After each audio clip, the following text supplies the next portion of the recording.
themselves. With you today is your nerdy tutor, myself, George, and with me today, the World Heavyweight Champion Mom, my mom. Welcome. Hi. So, we did something, now obviously last week we talked about Game of Thrones. I wanted to give you at least 2 weeks to kind of watch all of that because it's a lot. It's basically asking you to watch about 10 hours worth of material. And while I'm partway in. And while I know you have opinions about it, we don't want... Yep. We got to go to a special treat here this week. We had Raw live at the San Jose Arena.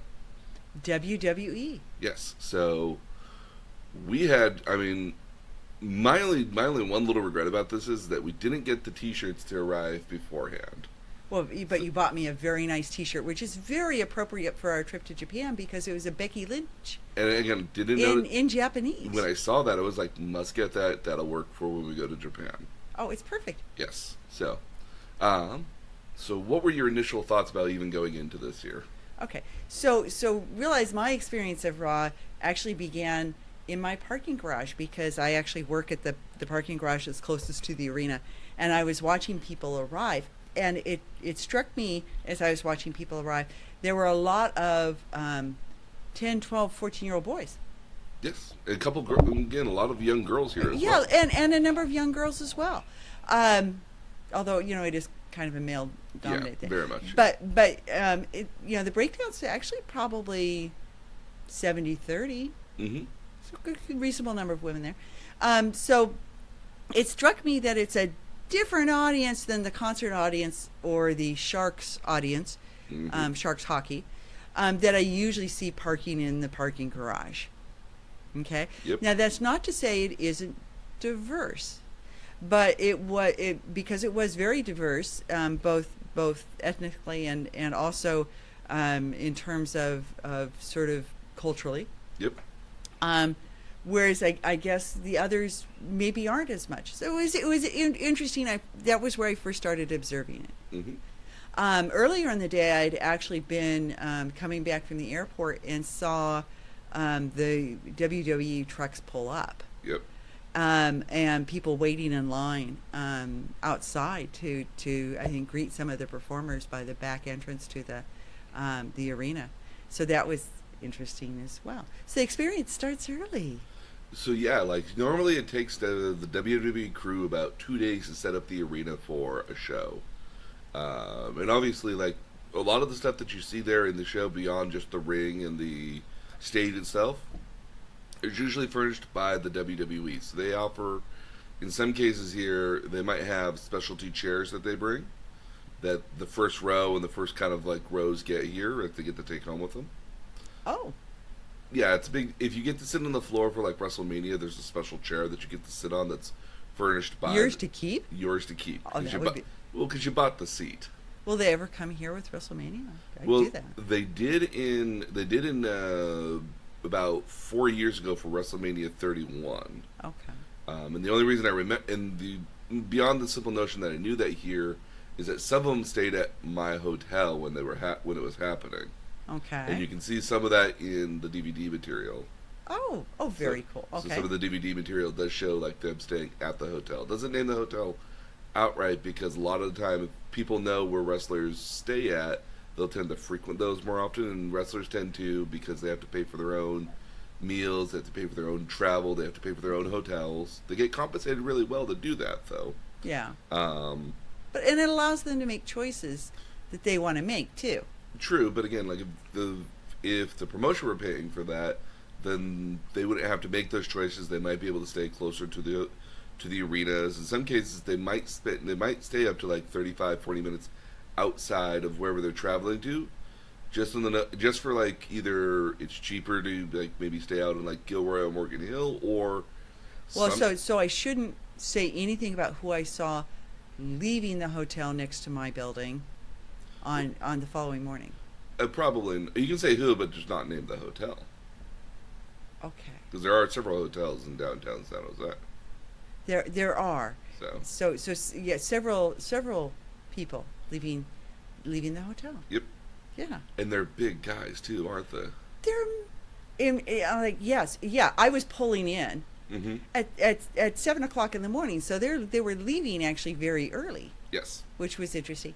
But I was pulling in as they were Heading out. Yeah, as they were heading out, and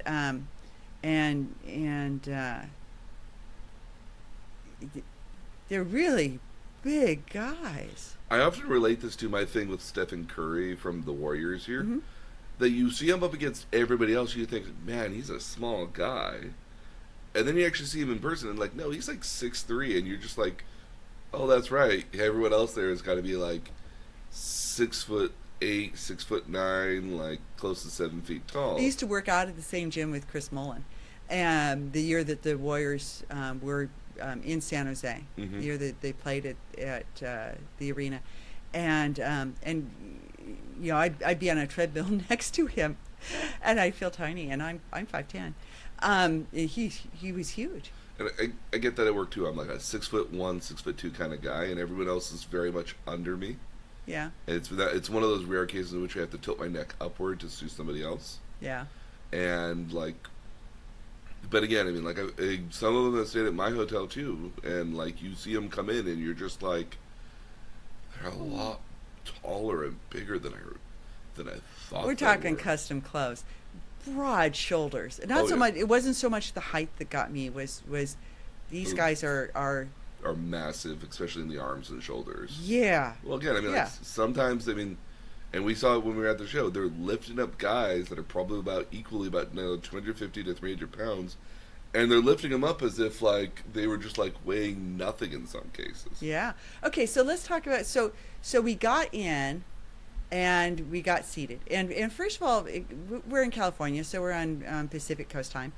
And we left my office at 3:30. I'm a 10-minute walk from Mhm. yeah. So we were there by 10 to in the arena by 10 to 4. At least, probably. Yeah, maybe a little earlier. And the arena was already packed. And Lot. most people, as we were taking our seats, Most people still just getting in. I mean, like, we got to our seats and there were nobody in it, but, you know, immediately afterwards, almost by, like, yeah, shortly there afterwards, like, it was almost like jam full, it felt like. yeah. So people arrive early. The show started filming at 5. So the show started filming itself at about 4:30ish or so. Okay. And that's when they started doing the main event here. And Okay. And that's like, and so main event we saw, I believe, we saw Titus O'Neil and No Way Jose versus. I thought No Way Jose was really cute because we're in San Jose. It was kind of funny here as well, as like usually has a conga line that kind of goes out behind him. Like No a part- conga line today. Well, because Yeah. he's on main event, so I mean, like, it's if it gets Earlier. broadcast, it gets broadcast like in between other stuff, Okay. or like sometimes on Saturdays. Okay. And so like it's not always something that gets seen all the time. So so he was there. He got and then they were up against the Viking Raiders. Or Okay, and this was a tag team, and so let's talk about this because one of my first observations is the audience is as much a character as any of those wrestlers. yes, That was so much fun because the woo, before we ever got started, like you would hear one person do it, and then it would just echo throughout the entire arena. It's especially as closer as we got to showtime. Oh yeah, no, it was like watching in the old days, watching the wave, because it would sweep through the arena in very much the same sort of way.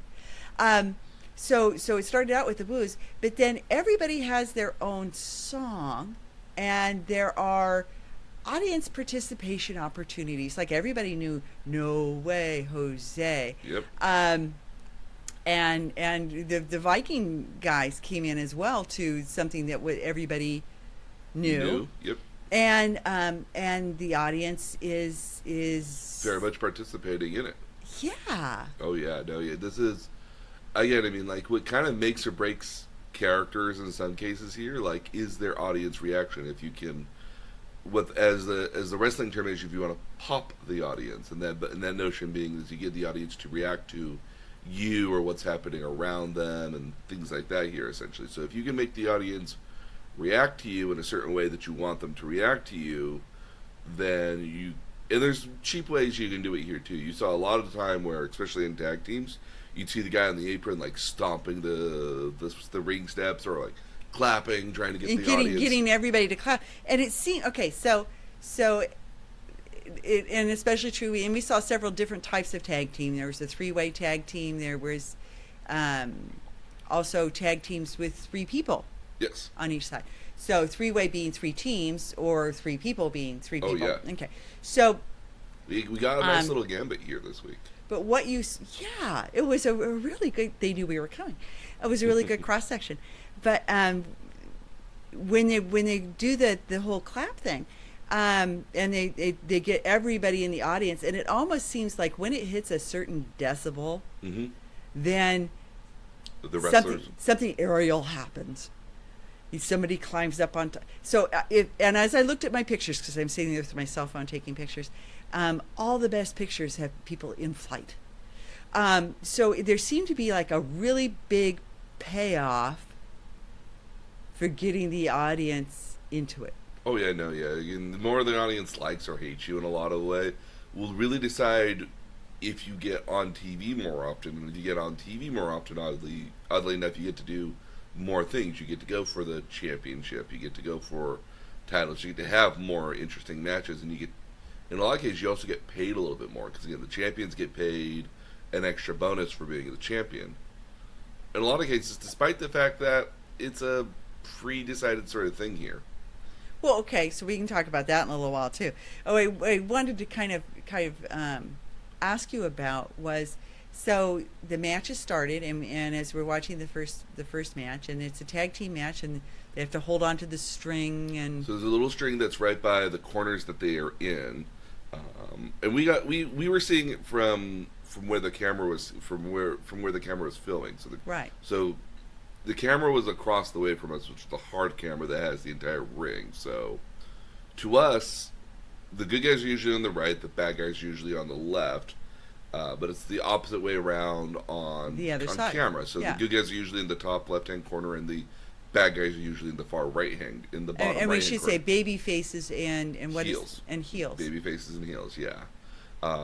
One of the rules of tag team is you got to hold on to that little string so you can tag somebody in. Because then the notion would be that you would just walk all the way down closer to them and get tagged in. So you kind of got to be in your corner to get tagged in. Holding on to your rope. So you got to hold on to that rope. That little rope is like how far you can go, so you can reach all the way out there to kind of get it. And okay, so one of the funnest things about watching the tag team was watching the gyrations of whoever it was who was down on the ground, looking like death warmed over, crawling like a man who hasn't had a drink in the desert for weeks. And reaching. Oh, almost got him, and then he's gotten pulled out of it into a different position, and now he's back to crawling across, and he finally slaps that hand, and he gets up, pops up, and goes right on the other side of the ring. It looks just dandy. Yeah. It is.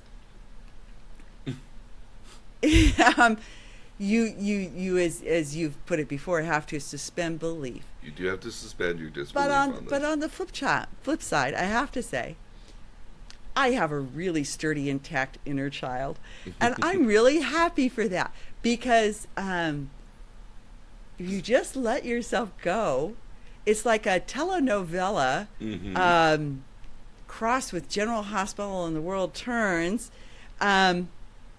with muscly guys. Yep. And if you can just go with it, it's a blast. It is. Again, this is often why wrestling is known as the male soap opera. So one of the things I noticed about the people who were really big stars and got sort of the largest pops and entrances, the biggest cheers. Okay, were people who had sort of oversized, really animated faces. Yes. You'll notice that a lot of it throughout the entire thing, everyone's very animated, which is interesting because, again, I mean, like, from where we were, we could tell that, like, they're overacting the hit. And that's not uncommon because again, you're trying to sell that this guy's, punch to you really hurt. Like it's so, their thing is so devastating that you get knocked back from it. So you need to have a face, an oversized face that can express that. Well, your face is going to sell a lot of what is going to sell a lot of it here. I mean, this even goes back into an old bit from animation here is that, like, if you're going to animate anything, you're going to animate the face because, or you're going to spend the most time on the face because that's where people's eyes naturally gravitate to. Well, I mean, it's not quite Yosemite Sam. No, but it is that very much. You're right, like twisted sort of pain, this excitement and energy in this face, this like look of hatred that you got in the face for this other person you're wrestling with, or yeah, I mean, like it all kind of comes down to the face here in a lot of cases because you watch the face and you see the face, and you very much are of the opinion here that like the second you see all this happening, you kind of want to see, well, what do they think, and you're not going to read it in their body, you're going to read it in their face. So we watched one of the ones we got to watch was a trio of luchadors. Yes. Okay. Really glad I got to see them. Mm-hmm. They even brought a piñata onto the stage. They all had piñatas. Did they all? Oh, okay. They were all just tossing out candy into the crowd. We saw that. Yeah, I saw that. Okay, so I felt like they were at a bit of a disadvantage because they didn't have facial expressions. Mm-hmm. So the mask in Mexican wrestling is a very important deal. Like, you can't lose your mask. If you lose your mask, you're never allowed to wear a mask ever again. So the mask is a big deal, and oftentimes, like every single show they come out on, they might have probably about 2 or 3 dozen different masks that they have that they'll just switch out in between shows. Okay. With the gear that they have. So they go through a lot of masks, at least in more modern terms. If you go back way old school, you would have had just the one mask, and nobody would have ever taken that off your face. You would even have matches where like you wager the mask versus like something else. So they were very colorful, but I felt like, and they certainly had a persona. Oh yeah, they did. So I don't want to make it sound like that, but I felt like they were at a bit of a disadvantage because you couldn't really see their expressions. You couldn't truly see their reactions to their faces here. It's, again, like, part of the problem with some of the wrestling here is just that, like, there's been one really good masked character that's made it in the WWE, that's Rey Mysterio. Yeah. And he gets away with it mostly because of his athleticism and his small stature. I mean, you gotta remember, like, by comparison to everybody else, he's about 5'8", 5'9", so he's about as tall as you. Okay. But again, when he's in the ring with like 6'3", 6'4" guys, I mean, he looks just minuscule by comparison. And so he gets off, again, a lot of these guys in the Mexican style here gets off with being very showy, very movement oriented, very much flips and dives and extreme sort of like, oh my goodness, I can't believe they did that sort of stuff here. But I mean, like, you don't get to see a lot of personality in their faces at all. It ends up coming a lot more from their body. Yeah, and these guys' masks were like really covered up a lot of their bodies and faces. So, yeah, like, so I felt like as you said earlier, we had an excellent night. I had such a good time, and we saw a little bit of everything, including the 3 luchadors, which was fun. I mean, they got trounced. They got trounced. Yeah. But, well, we can talk about that later. Okay. So, yes, they got trounced. But what was interesting is how they when they pair up matches, there's obviously a lot of thought that goes into drawing sharp contrasts. Yes. So the match they were in had some very sharp contrasts with the other participants. Is that, what do you call it? The other wrestlers? The other wrestlers. The other wrestlers. So you have these tidy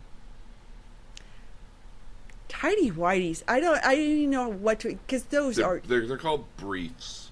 They're not very brief. They'd be like, like, they're like granny panties. Yeah. Pretty much, yeah. Yeah, I mean, they're, it's not like they're bikinis or thongs. They're like granny panties. They must be, it's probably a thicker fabric, and I imagine it's, something like the fabric that my cycling shorts are made out of.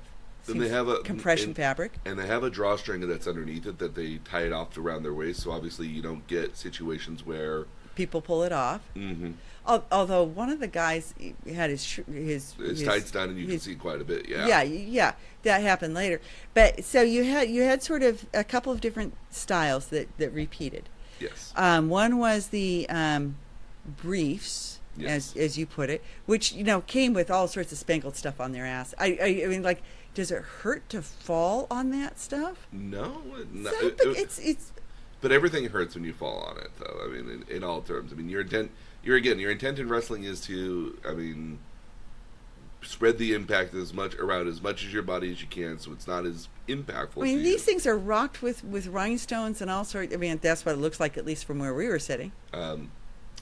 More sequins. More sequins, yeah. Because more sequins would be flat. Okay. Sequins would fall flat, as where like rhinestones would give the opportunity to. We're talking pretty sparkle spangle. Oh no! Yeah, no. Again, I mean, like, all over a guy's ass. Front and back. Front and back. Yeah. So you had that style. Mm-hmm.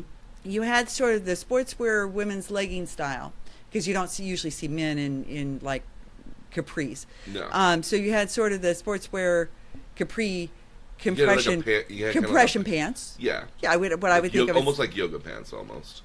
Yeah. So sort of the compression pant style, and then you had the guys in the big shorts that were obviously sort of rapper. You had a couple sort of rapper guys. Yep, you had guys. You had a couple guys in what they called jorts, which are denim shorts. Yeah.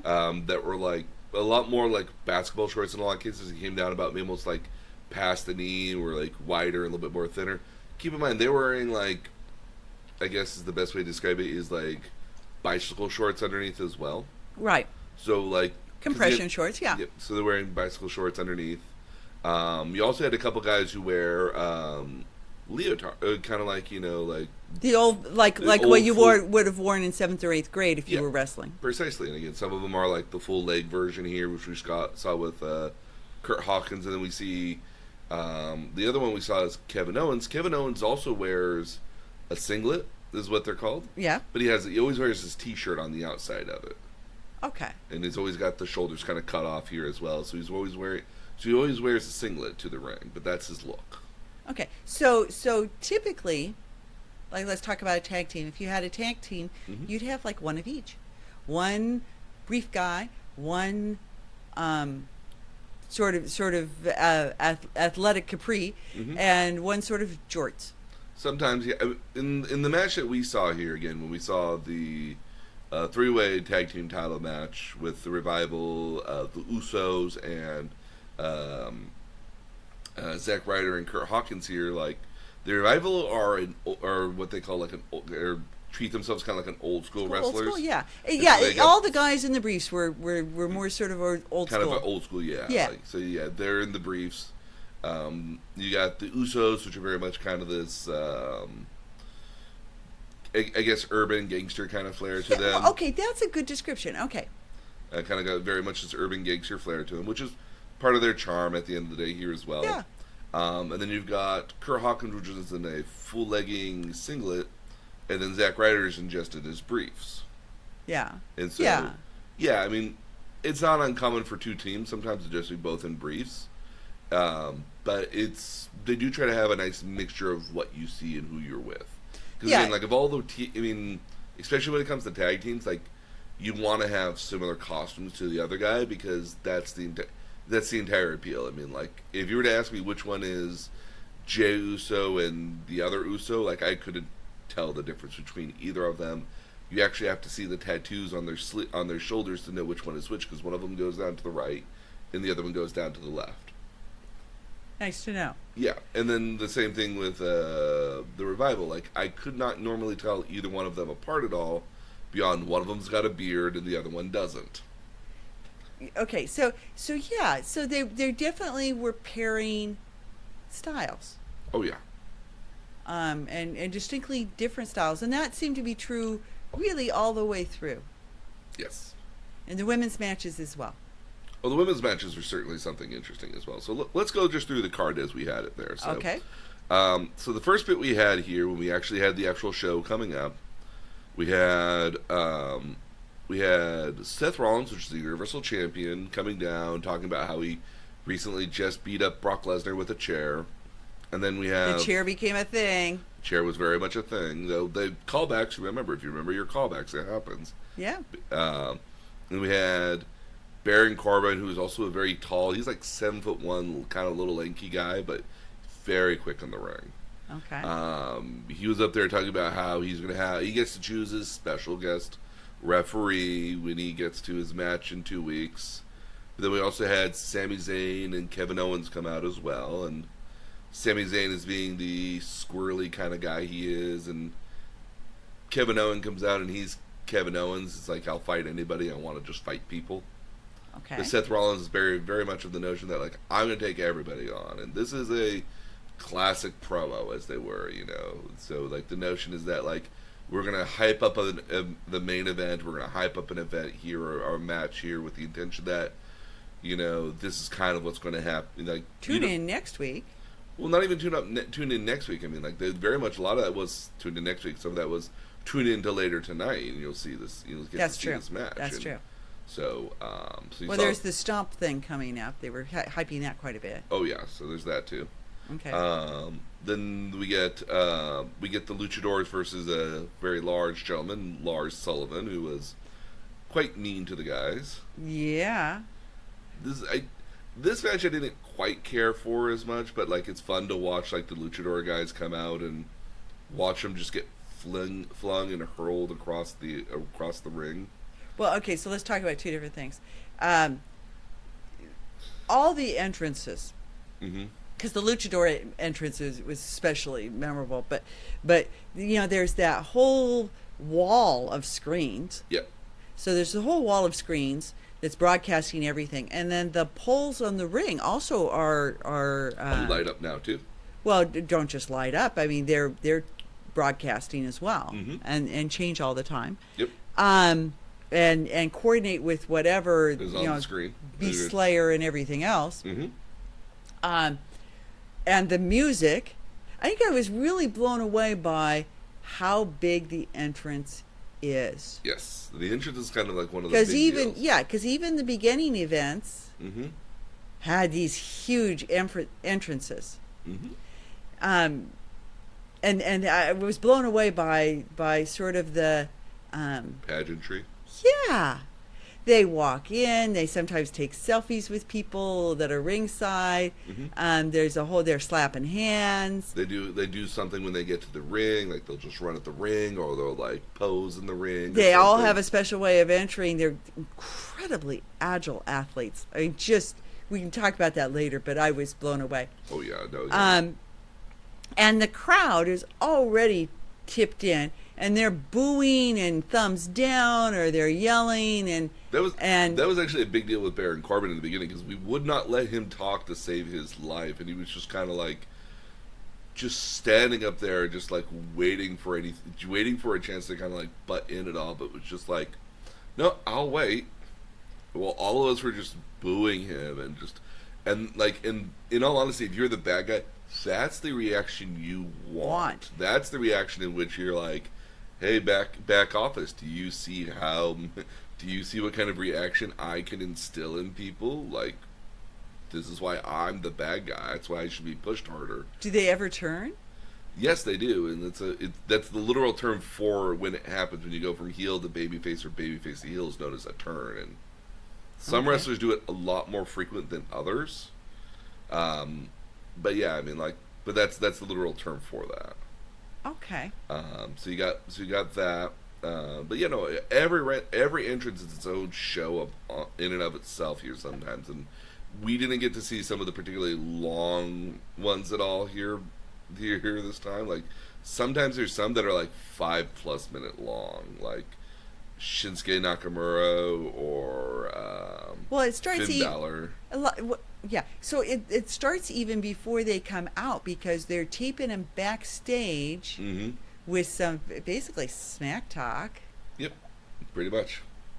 And so even before they come out, there's 90 seconds of them just kind of like, I'm going to beat this guy, and this guy's not going to beat me, but like I had a hard time here last week at Jeddah, and da da da da, and But not, it's not our midnight. It's not our Cinderella song. It's not midnight yet. We're gonna go out and beat them, and then they walk out the curtain. Yeah, yeah. So there's so much to it. So yeah, I as well thought the Lars Lars Sullivan luchador match was a little off because he's as you put it massive, and these three guys are like maybe 170. Yeah, like a good $150 at best is like they're 100 and maybe 75 pounds.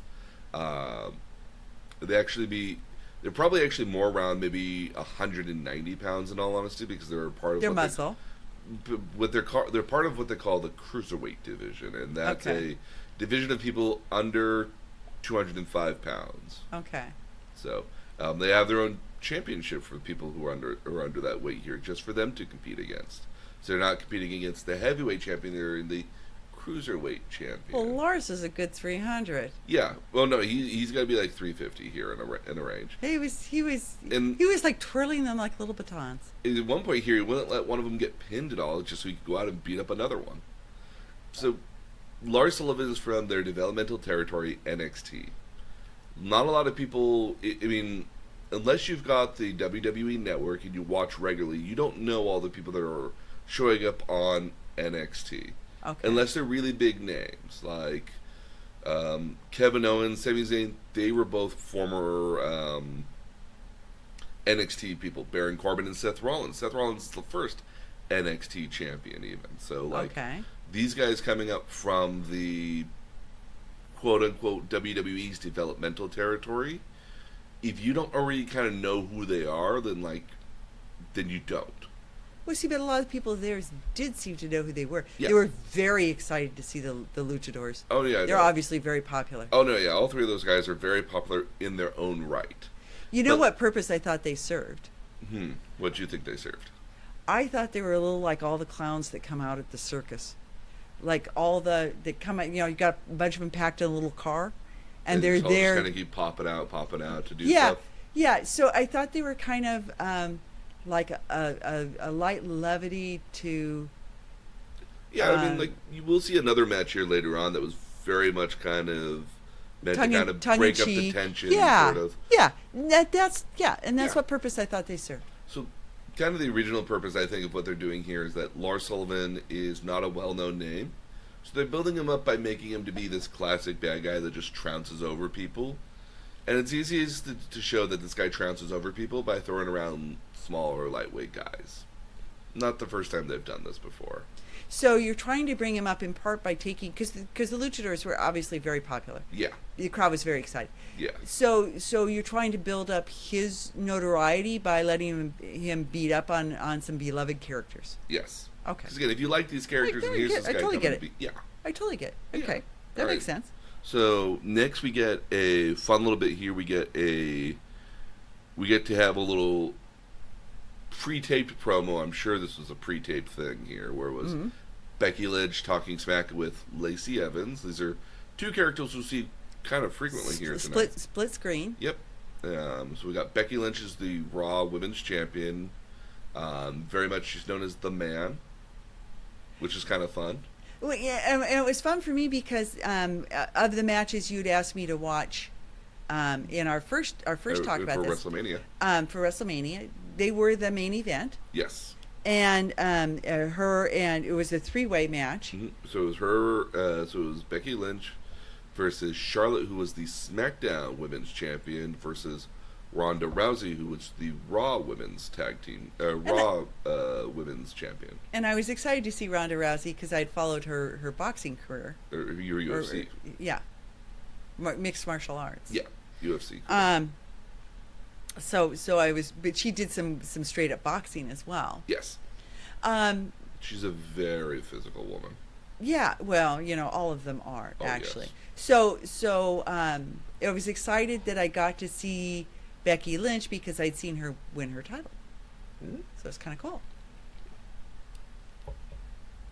So they're again, and she's also talking with Lacey Evans, which is a newer character from NXT. It's very kind of Southern Belle sort of woman that's like well accessorized. Very well accessorized. She always comes to the ring in some sort of interesting getup where she's got like dress down to actually wrestle. She just take off her skirt, take off her hat, Take off her gloves. put down her purse. Mm-hmm. Yeah.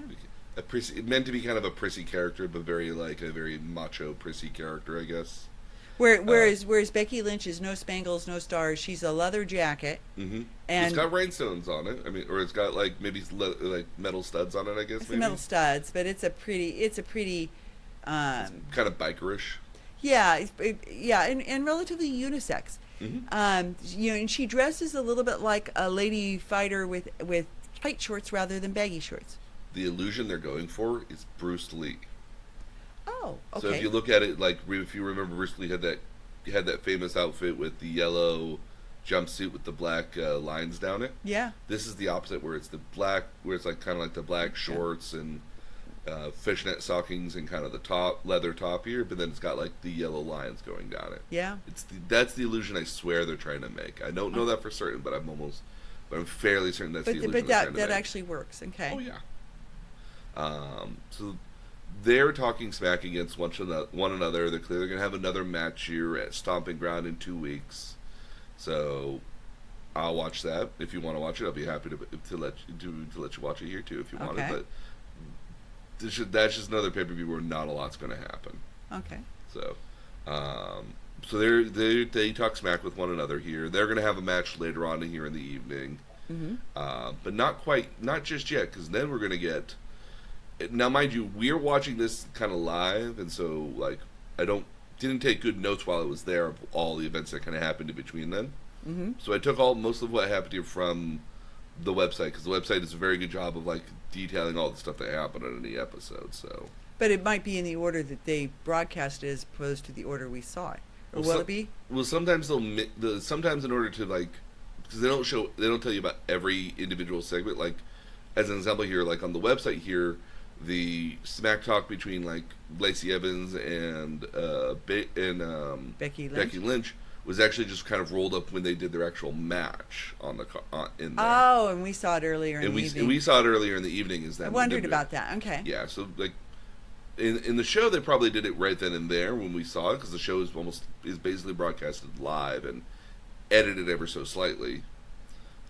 Which, by the way, how about them commercial breaks? We noticed every single one of them, huh? Yeah. First off, they changed the mat. Yes, they'll change the mat usually every about 1 to 2 matches here, and the drape around it too. Not the drape around it. They'll take that down to get to the mat, but then they'll put it back up. Okay. And the intention is that they don't want is that it's a kind of a cloth mat that's underneath a canvas. It's pulled so tightly that like it feels like you're basically walking on like a carpeted ground. But the intention is that, especially with the canvas underneath, is that if you get excess amounts of sweat, which bound to happen, or blood on there, that it doesn't bleed onto the next one, and you can just rip off the other one like a sheet of paper and move on to the next one underneath. So they were taking that on and off to kind of to give the illusion that like the mat never changes. The mat's always clean and ready to go. Okay. But in some cases here, if you watch WrestleMania, you can see a big blob of sweat on big almost puddle of sweat on there at one point, and that would have been Brock Lesnar just sweating profusely onto the mat. Okay. So, but they do like to change it out every 1 to 2 matches here to keep it look fresh looking, essentially.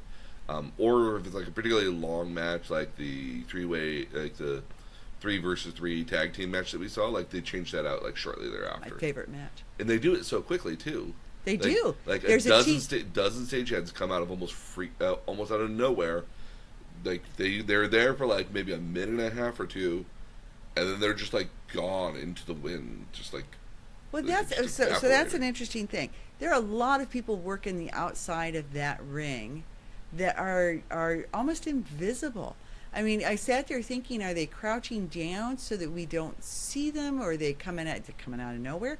I mean, there are actually quite a few of them. Yes. It's kind of like being at Disneyland. Almost, yeah. I mean, like, because I remember at Disneyland one time, like, I think Dumbo went down for whatever reason. We were there. An arm of Dumbo fell off. Yes, and we were there. Just intention, just like into the water underneath, which And you think about, hey, maybe that's why the water's underneath there. Well, but it was interesting because people appeared from out of nowhere, and it had the same sort of feeling. Just out of like all these like Disney sheriff people with the and the badge I love for Disneyland. It's got the little. It looks like a police badge, but it's got the mouse ears on it, so it's non-threatening. Yeah. But yeah. you're very much like, oh, it's the Disney police. Yeah. Yeah. So it had very much the same feeling, where the people fixing things, grabbing props as people tossed them off, like leather jackets and skirts. Sometimes you saw like extended backstage promos, and that was for them to kind of switch out stuff in the ring from like when we get to the Miz talking with Samoa Joe, it's the Miz's sort of like talk show sort of thing where he just talks to people. They actually set up like interview chairs on the stage and brought out balloons. They brought out a carpet. They brought out like a velvet carpet for there. They brought out interview chairs. Sometimes they'll have like a television that comes down from the rafters that they just kind of hangs there right behind them in some cases. The Miz's talking with Miz is is much more low key than what they've done before, but I think that's also just in line with WWE like not doing pyro anymore either, just kind of like budgetary sort of cut stuff. Like even when there were no pyrotechnics back in the day, if you go back in time to like the early 2000s, every single thing, like the entrance would have had this giant sort of like flame. Well, there would have been flames and pops and fireworks kind of going off right there in front of you. That would have lasted for a while, about a good like 15-20 seconds as it just went off to announce the show was starting.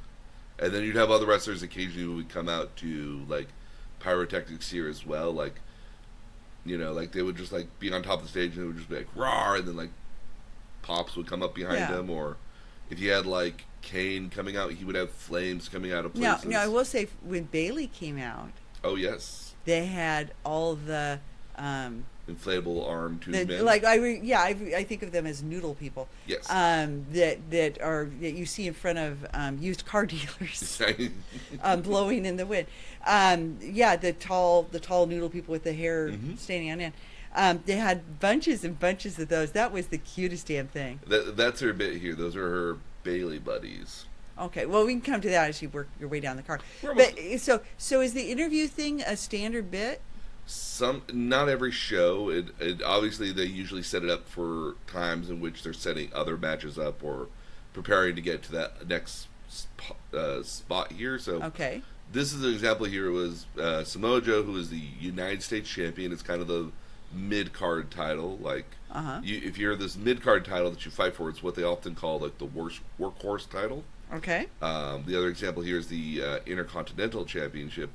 Basically, it's the one in which like you always wrestle for because it's got because you're always wrestling to get good matches to show that you can get into that world title scene. Like everybody who was on, for example, with the exception I think of like Baron Corbin and Sami Zayn, like Seth Rollins spent a long time as United States champion and has spent some time as Intercontinental champion.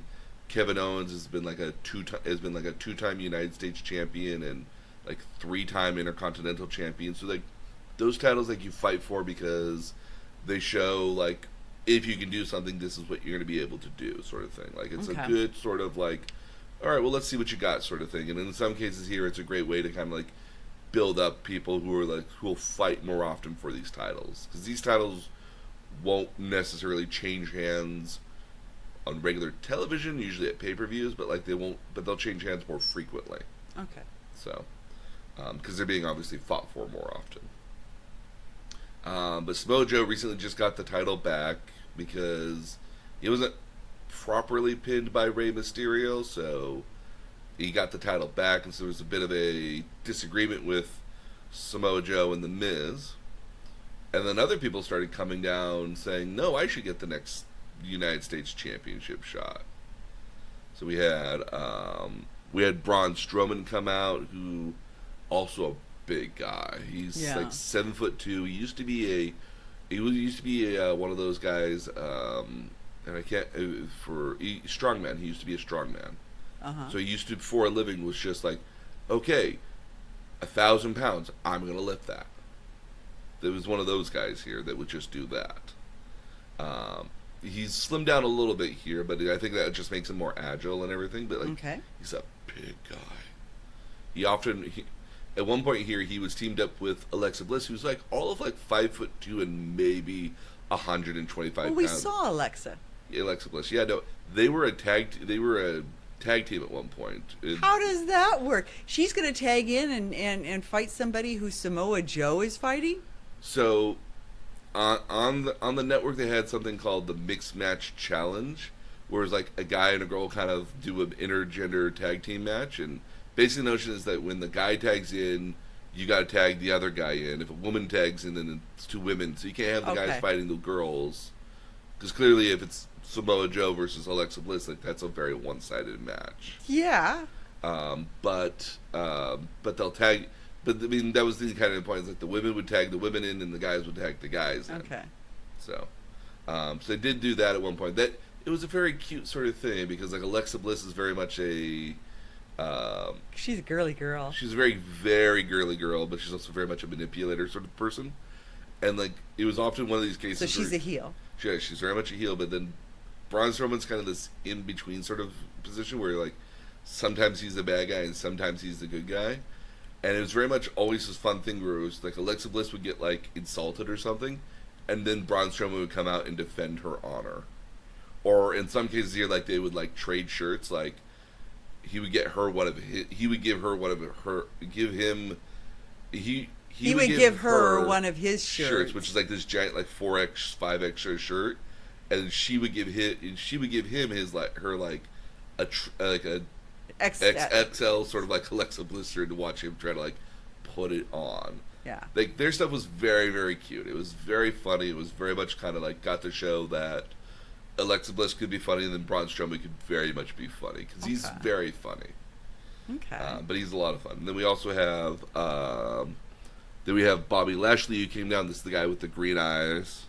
Well, okay, so Didn't have green eyes this time, but he didn't have green eyes when he was checking out of the hotel either.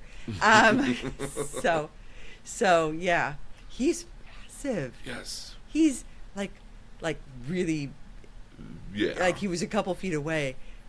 Big guy. yes, very big guy.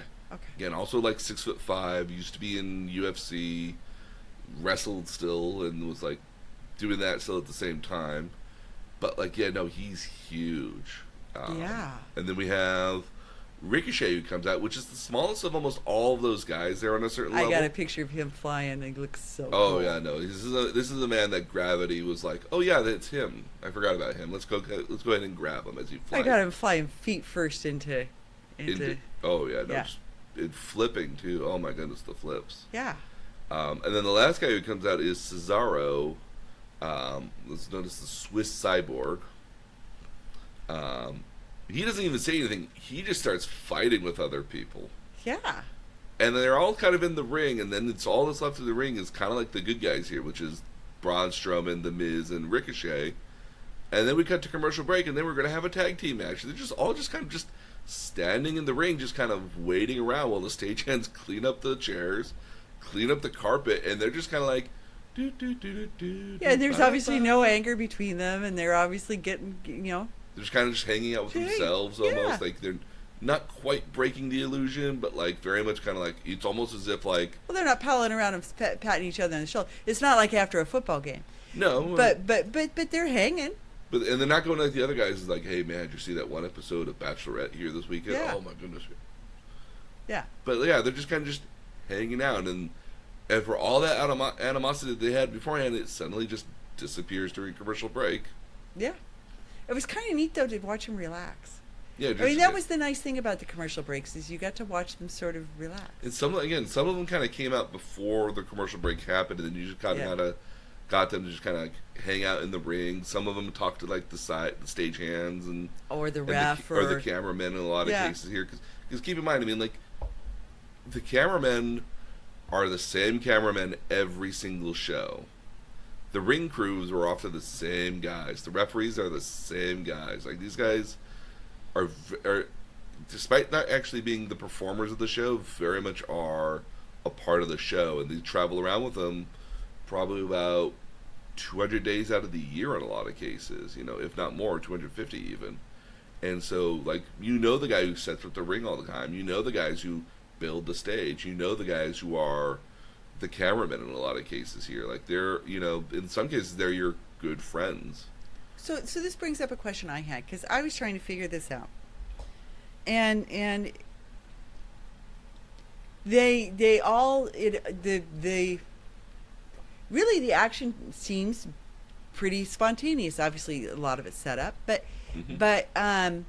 what people are going to do, it doesn't seem choreographed, but it does seem planned.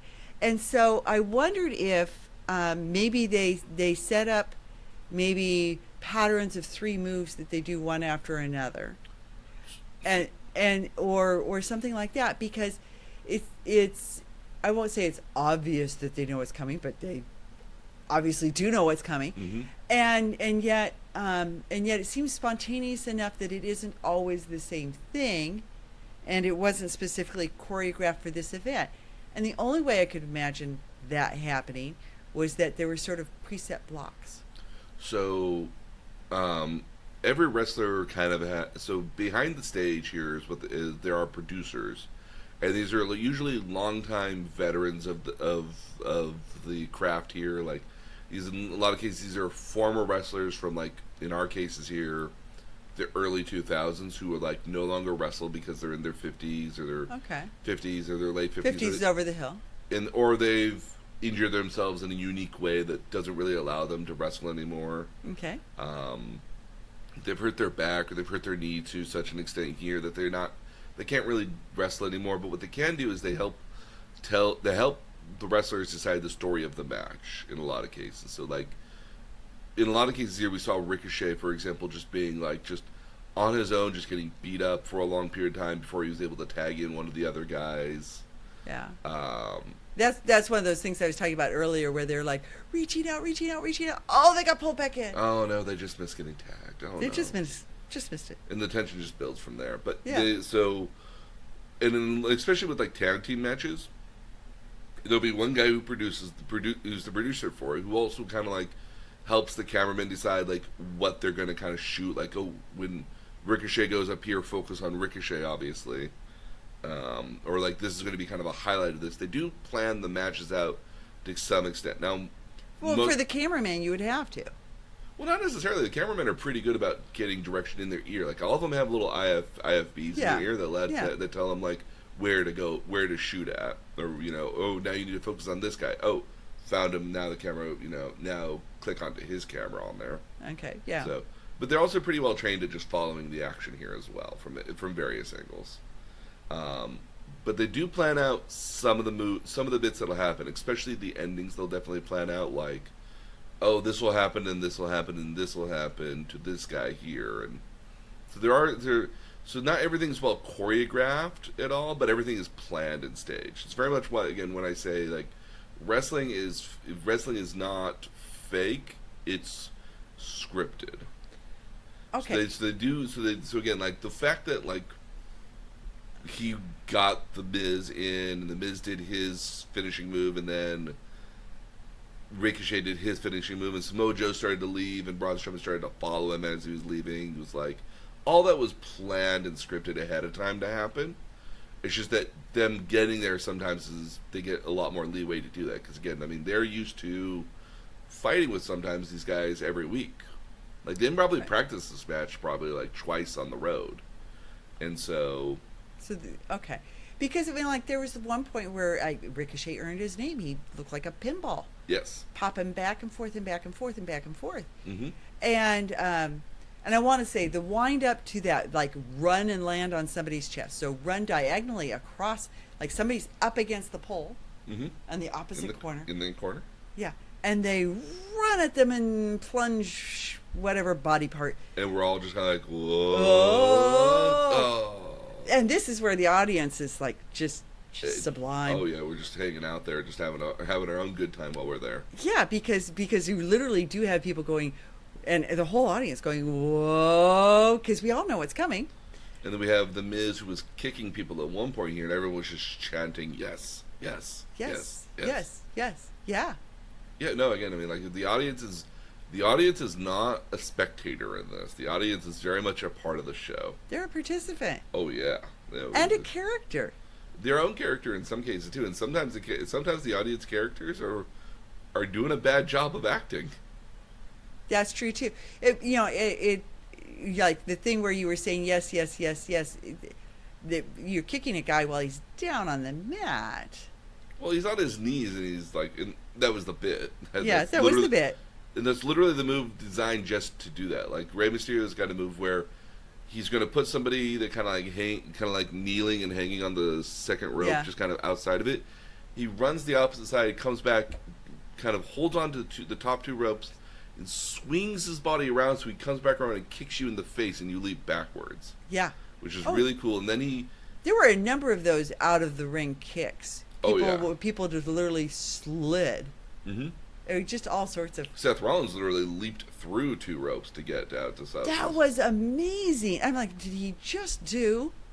Okay, so let's talk about the aerobatics. This was. I kind of felt at times like. Going to the circus. Well, I mean, not just any circus.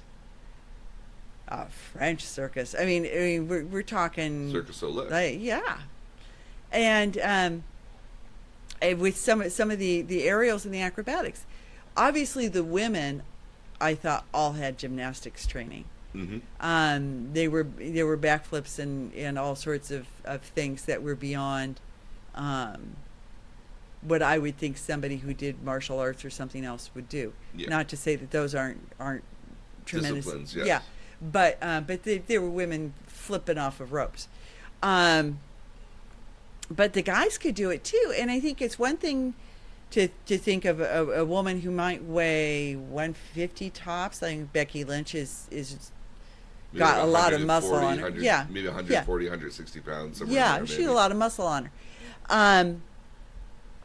But it's another thing for a 225-pound guy to go flying through the air and do a backflip. And they'll do these things where they leap off and they land on their stomach. Oh yeah, like flipping backwards or flipping even forwards and landing after a full rotation. Becky Lynch, 5'6", 135 pounds. Okay, she's lying about her weight, but lots of women do. Billed as being 135 pounds. Yeah.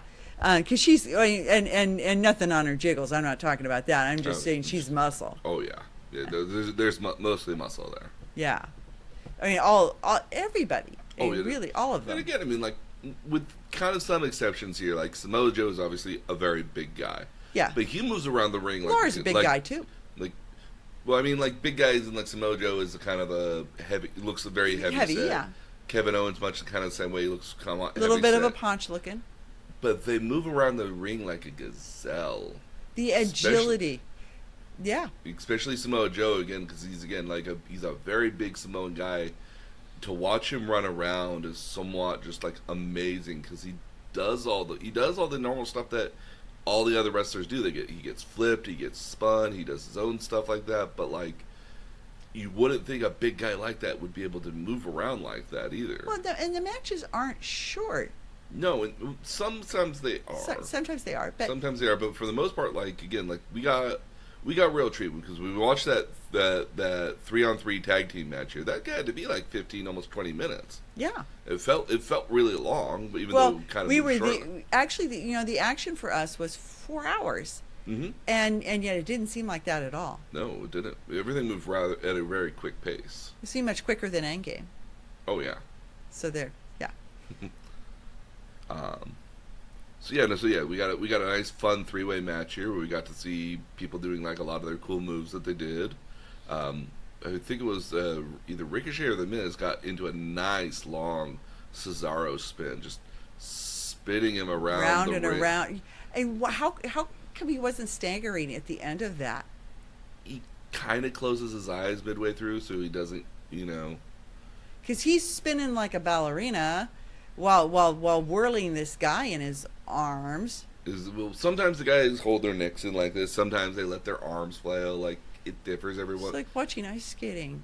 Like He watching must have pair gone around. skating. He must have gone around at least a good like 25, 30 times almost, which is Yeah, no, a long time to spin. I think I told you at the time it's like watching ice dancing. Mm-hmm. Because they weren't slow either. It was a pretty good spin, and how both of those guys were then not staggering. Cesaro staggered a little, but then he kind of planted himself. I imagine it's one of those things that you don't do it unless You know, unless yeah. you know here at the end of the day. It's Yeah. one of those things where you just don't get dizzy that easily. Like, it always boggles my mind how figure skaters can just kind of like do that one little spin and then like come out of it and not be like in a position where you're like It's okay. like staggering on the ice, like tripping over yourself. Oh, I know, on and then skates. and then to go on to do something else very steadily. Yeah, Or just to jump in midair and spin, like that just seems like. and then be able to land it. And not only be able to land it, but still realize where you are. Yeah, Practice. practice. All right, so the next match we got to see Lacey Evans and Alexa Bliss versus the Raw Women's Champion Becky Lynch and hometown hero or build from San Jose SmackDown Champion Bayley. Okay, so that was so much fun. So this is another one of those situations where there's such a sharp contrast because both Becky Lynch and Bayley are very athletic, dressed in an athletic style. There's no spankles on Bayley. You said sometimes she does. But She's got like a little bit of like little bits that are kind of hanging off here, like little strips here, like kind of like tassels almost, kind of a little bit happening. Not this time though. Hers was. it's very athletic. But it's got like kind of a halter top kind of thing going on as Yeah, well. I mean, you could see that at the gym. Oh yeah. I mean, yeah. really, what she was wearing, you could see at the Y. Oh yeah, no, yeah. Again, a lot of. I mean, It was what like they were- like a athletic bra top and Yeah. and a pair of yoga capris. Yeah. Yeah. And they're all color coordinated here. Yeah. And then you got Alexa Bliss, who's got. I imagine you could see that at the gym, but like, it would definitely stand out because it's got like leather straps and very very short shorts. It was pretty sexy. Oh yeah, no, again intentionally. Yeah. Yeah. But again, for a person that's like all of like maybe like 5'2" and 125 pounds, maybe like Yeah. you got to find a way to notice her.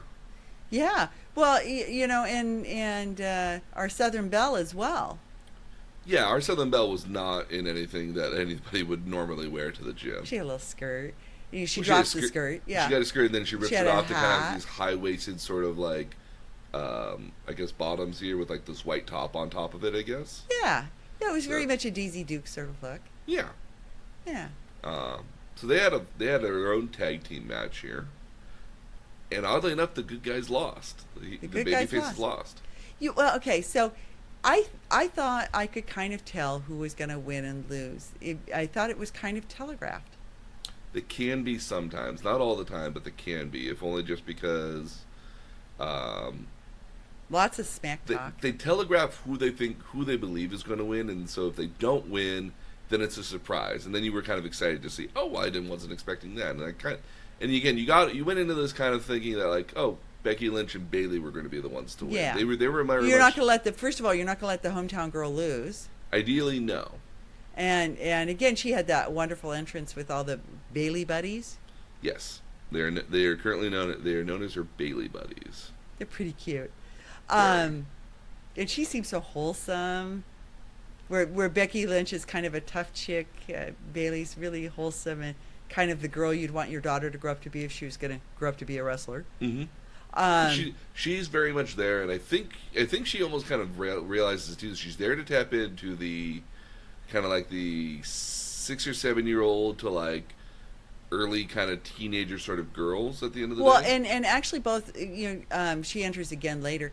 And both her entrances and exits, you saw her doing selfies with anybody who was a little girl, who was on the inside portion of the ring. So that goes back to when she was in NXT, because she was an NXT darling, I guess is the best way to put it here. Okay. She was, I think, the women's champion for like a good, like, almost a year at one point here, like at least 200 plus days. Yeah. But like when she was there, you would have frequent because it's all taped in one place in Florida, Uh-huh. you would have repeat people come all the time to NXT tapings. Okay. And so that she had like this little girl that was always there that she would always kind of like interact with, but she always interacts with like everybody. There's some wrestlers that are like, when you're the good guy, you interact with the crowd because Yeah. the crowd's on your side. You're super nice with them and you're super friendly with them. I thought all the guys were pretty friendly. Yeah, Slapping hands and stuff. yeah. So you get like all the good guys, but then the bad guys don't interact with the crowd. They very much kind of poo-poo the crowd and ignore them, or just kind of like wave them off and dismissive of them. Yeah. But Bayley was very much the person here who was like very much interacting with the crowd, having a good time with them. Yeah. Very much the ideal sort of like, oh, this is our champion. This is the person that this is the fun one. This is the one we like. Yeah. But yeah, but then you've got clearly like Alexa Bliss is the bad guy and Lacey Evans is the bad guy. Again, the fact that they lost was a bit surprising. Because the two sort of athletic chicks got beat by the two sort of prim and Proper kind of like wrestling Yeah. types. Yeah. Yeah. With a little bit the of sexy chicks. Well, a little bit of chicanery. Oh wow, Alexa Bliss, 5'1", build at 102 pounds. Oof, She's teeny tiny. tiny little person, definitely. Okay, so then we move on to kind of a very, I don't know if, and this one is a little odd because like this is the women's tag team championship. It was the Iconics who are the current champions. These are two ladies from Australia, kind of what you would call the Gold Coast. Was kind of like I'm trying to find a good analogy for that. It's kind of like maybe kind of like from Miami, I guess, maybe the best Okay. deal, or kind of like Hawaii, Okay. like or Hollywood, very kind of like like prim and proper, but very kind of like glamour puss kind of as well, if that makes Yeah, any sense. I got it. Okay. Very shrill and annoying, like is the way I would describe them initially. Yeah. But they are the current tag team champions for the women. And they came out there and they fought two locals Okay. and trounced them. But kind of the only reason they're doing that is because they really don't have anything planned for them right now. So it's just getting them into the act. Well, it's kind of reminding them that these women's tag team championships exist. For WrestleMania here, again, this is one of the matches you saw here, was that it was actually Bayley and Sasha Banks who were the former and the inaugural women's tag team champions. Which actually kind of mixes in kind of well because so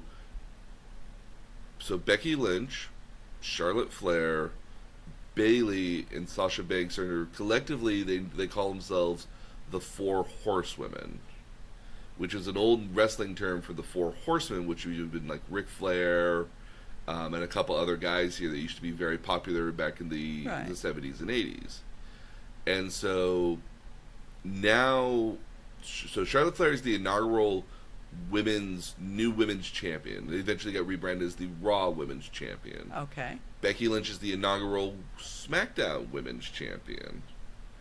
And now Bayley and Sasha Banks are the inaugural women's tag team champions. And these are the four kind of top women in wrestling for the WWE for the most part. Okay. So they're all kind of inaugural champions in their own rights. Okay. So, which is certainly, for me, kind of an interesting parallel, at least. But the Iconics basically just kind of trounce through their local competitors. There's not really anything for them to do right now because they don't have any sort of storyline set up for them at all. Well, and the fans haven't embraced them yet.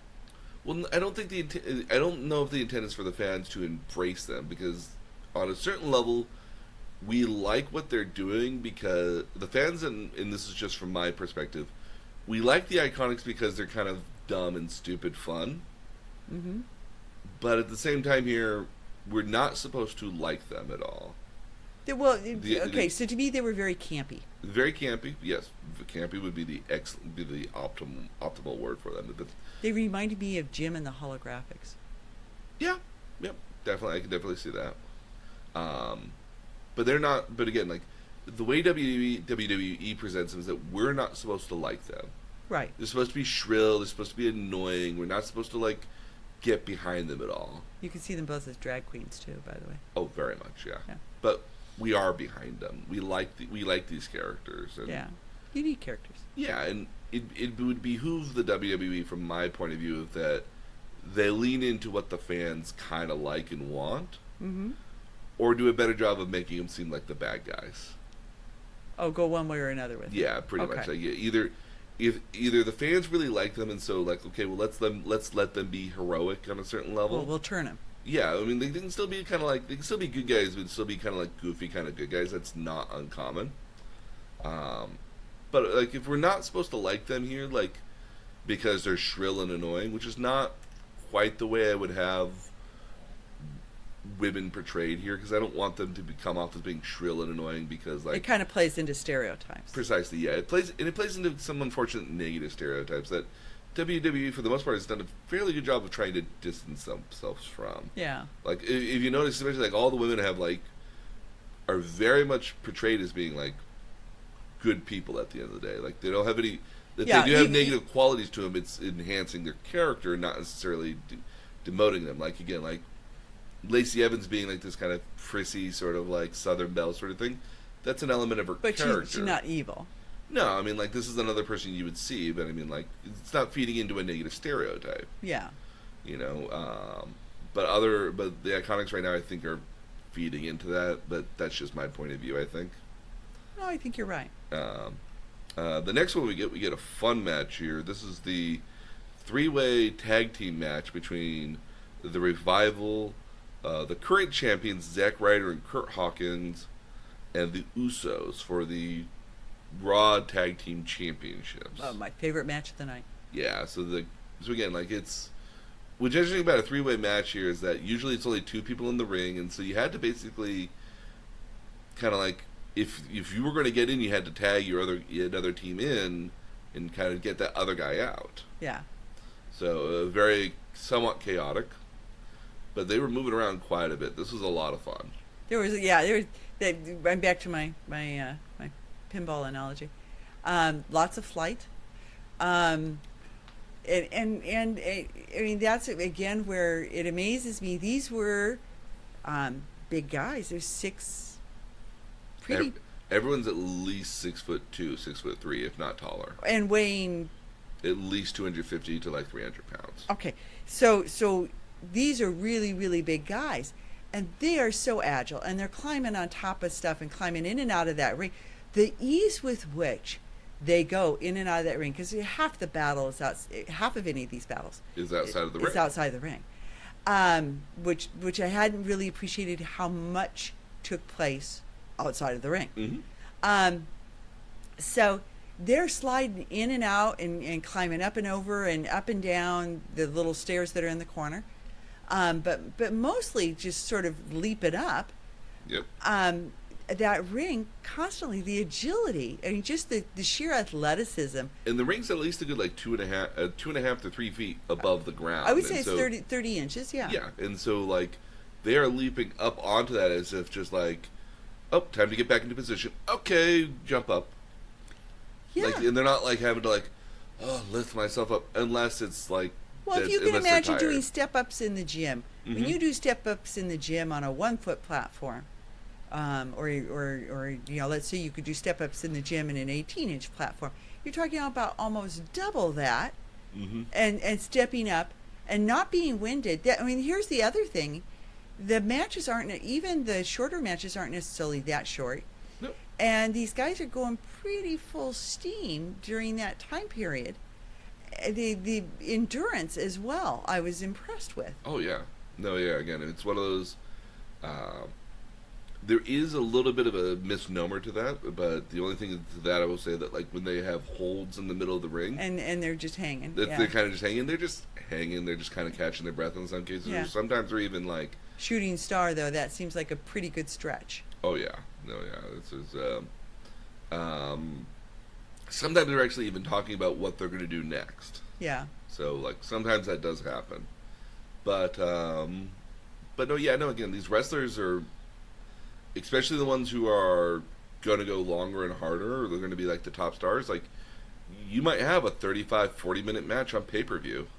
You Wow. can't get winded in the middle of that match. I mean, like, you're going to have to keep going. And even then, I mean, like, you're still, it's the analogy I try to explain. It's like, try running a marathon and fighting off the people behind you trying to catch up to you. Yeah.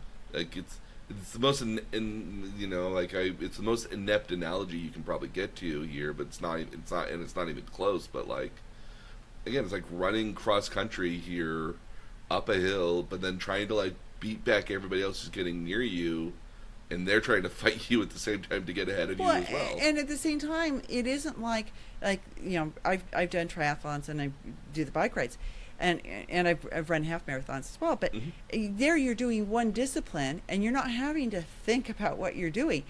You are repeating the same action over and over and over again. Mm-hmm. It's not like you're having to choreograph in your mind what your next move is. You're pedaling a bike. These guys are not only doing the cardio, if you will, the cardio action. They're having to think about what they're doing next, and they're having to think about it pretty carefully to keep themselves from getting hurt, because if they do it wrong, if you land wrong, like I watched one of them backflip and again land on their stomach. If you do that wrong, you go just an extra 90, an extra even just like 30 degrees here, especially because you're supposed to land on your stomach here. Now you're landing on your head, and your head is going to take the majority of that, which is going to go translate to your neck, and that could very much be the last thing you saw. Well, and you're flying into people, and people are flying into you. And so it occurs to me that while you're doing all this cardio and really a pretty hard workout, you're also having to very carefully think about what you're doing next and preparing and getting yourself in the right position to do whatever that is safely. Oh, yes, very much so. This is very much this is why wrestling is very much fake. Again, like you saw, and even from, even from being about like 150 to 100 feet away, you can very much see what they're doing is not actually having an actual impact on them. Yeah, they're not actually hitting. They're not actually hitting each other, but, but... Although that chair looked pretty real. Oh, that was. But that's coming out. Yeah, but at the same time here, like, they may not... Again, it might be scripted, it might be fake, but it's not any less real. Yeah. And this is one of those misnomers that everyone thinks about wrestling. Oh, it's fake, this and this, but like, it's not. That doesn't make it easy. No, and I think actually even more so because it's fake is that it's actually more difficult. Yeah. Because now you've got to remember that, like, if you're a boxer, you're boxing for you're training for the next 6 months for one match. Yeah. Wrestlers, excuse me, are literally training to do this 5 times a week in some cases. Yeah. Oh, you'd have to be. And they do it the one show, but then they go and do like smaller shows throughout the country here, and sometimes in the same local area, which makes it nice for them. But sometimes you might be at the pay-per-view event on Sunday. You get out of that event like 11 o'clock at night. You might get out of that event here at like 9 o'clock, 10 o'clock at night. Now you've got to drive, 250 to 300 miles to the next event happening for the next night. Yeah. And you've got to get there as soon as you can because you got to be at the arena here at like 9 to 10 o'clock to prepare for the next show that you're going to do, because especially if you're one of those guys that's going to have to talk on the show, like you got to figure out what you're going to say, you got to figure out what the storylines are going to be for there, like you're moving on to the very next thing. You're not really getting a whole lot of like downtime here at all, so you might get 4.5 hours of sleep. Never mind the fact that somewhere in between there you've got to lift some weights and train your body, so you might have to go to the gym for an hour just to get your cardio in, get some weightlifting in to keep that physique. I mean, like, this is not an easy and never mind the fact that if you're one of the big top guys, you might want to go. You might have to go onto the radio here to promote the event happening here tonight. Or you might go on to like a local TV station to like do an interview there or do the weather on there or something. Yeah. You might only be there for like 15 minutes, but that doesn't mean you don't have to be there a half hour beforehand to do the makeup and get prepared and mic'd and prepared for what you're going to do. Yeah. No, all good points. Yeah. So, so one thing that was happening kind of throughout the show here was there were people trapped in an elevator. What was that? So that obviously was pre-taped, yeah. So, 6 of them. There's about 6 of them, in there. So WWE has introduced this title called the 24/7 title. The notion being is that you can be pinned for the title so long as you have a ref anywhere at all. So the champion could literally change about a dozen times in a show, or just over the course of a week. Okay. So, like, again, like, I could win the championship if I have in a ref. The guy's asleep in bed. All I have to do is put my hand on him with his shoulders to the ground, with his shoulders to the bed. The and not wake him up. Don't wake him up. Referee's just going to tap 1, 2, 3, and I'm the new champion. Never had to wrestle the guy at all. This goes back in time to when we had the Hardcore Championship, which was a title in which you attacked people with steel chairs and trash cans and 2x4s and tables. Yeah, like we didn't have any tables. No, thankfully no tables. But like this was a rule that was implemented during that time to give more levity to the title because it was very much seen as this kind of like very dangerous sort of title to fight for. Yeah. But if you could win it without ever having to actually like do the hardcore stuff, then you could get a lot more safer in there and people wouldn't get hurt nearly as often. Okay. So this is the title to kind of like do that again almost. To kind of, but if you notice here, like none of these guys ever appeared on the show at all. So this is all recorded stuff here. It was recorded in San Jose though. That was the actual elevator for the arena. Yeah, these guys were actually there. But they didn't have to. None of them were in the ring. No, none of them were in the ring, which is unfortunate because I do kind of like Bobby Roode, and I think he could do a lot more than going for this title. Okay. But hey, now you got a lot of other wrestlers that you can still have on TV and remind people that they still exist. Okay. Even if they're just in the background doing other weird stuff. Yeah. But this just happened throughout the night here. Like they got trapped in the elevator, and then we would see this like 2-minute sort of thing of them in the elevator like periodically, and then they got out of the elevator somehow, and then they got back into the elevator and then like disappeared. It was like, no, they left. Oh. Yeah. It was a gag. Very much a gag, yes. Yeah. So, we got to see the ring change again. We got to see a celebration in the middle of the ring. Yes. So, on Friday night, they had this event in Saudi Arabia. Which they showed clips of several times. Yes. But the nice thing about it is that almost none of the events that happened from Saudi Arabia actually ever changed anything for the actual main show. It was very much more just like a exhibition, if you will, is the best way to put it here. Struck me as sort of B-roll. Very much. Saudi Arabia doesn't think so, but Saudi Arabia is also trying to get a better impression of themselves too. Yeah. Yeah. So that was happening over there. Okay.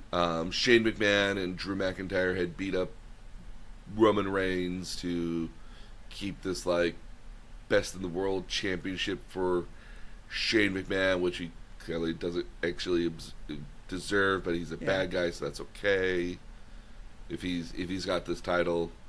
But no, yeah, they got to the ring, and it's a very much a well set up. They've got a carpet, they've got tables, they've got balloons, like you wouldn't think this was actually ever a wrestling ring if simply the fact that like it wasn't covered by ropes. Yeah, it just looks like a stage. Yeah, exactly.